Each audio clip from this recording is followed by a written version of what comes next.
आज मार्गशीर्ष महिन्यातला दुसरा गुरुवार, दत्त जयंती आणि पौर्णिमा असल्यामुळे मी आमच्या इथे असलेल्या दत्त मंदिरात जाऊन सकाळीच दत्तगुरूंचे दर्शन घेतले. आणि काल मी गावाकडे गेले होते आणि गावावरून मला आजच्या गुरुवारच्या पूजेसाठी 5 फळांच्या ढाळ्या आणायच्या होत्या, पण विसरले. मग काही ते अपार्टमेंटच्या खाली गेले आणि कुठल्या फळांच्या ढाळे मिळते ते बघत होते.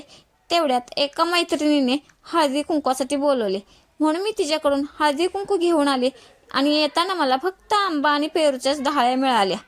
नंतर मी आज गुरुवारचा उपवास असल्यामुळे आणि देवीच्या नैवेद्यासाठीही मला खिचडी बनवायची होती, म्हणून मी खिचडी बनवायला घेतली.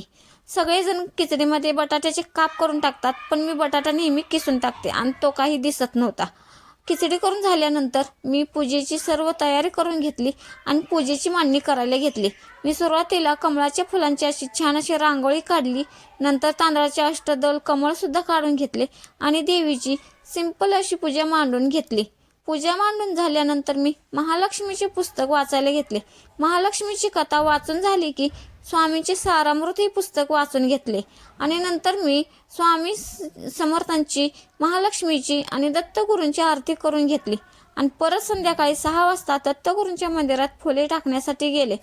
तिथे फुले टाकून झाल्यानंतर महाप्रसादही होता, त्यामुळे मी महाप्रसादही घेतला आणि असा होता आजचा दिवस. आणि हा व्हिडिओ मी इथेच एंड करते. पुन्हा भेटू नेक्स्ट व्हिडिओमध्ये. तोपर्यंत बाय बाय.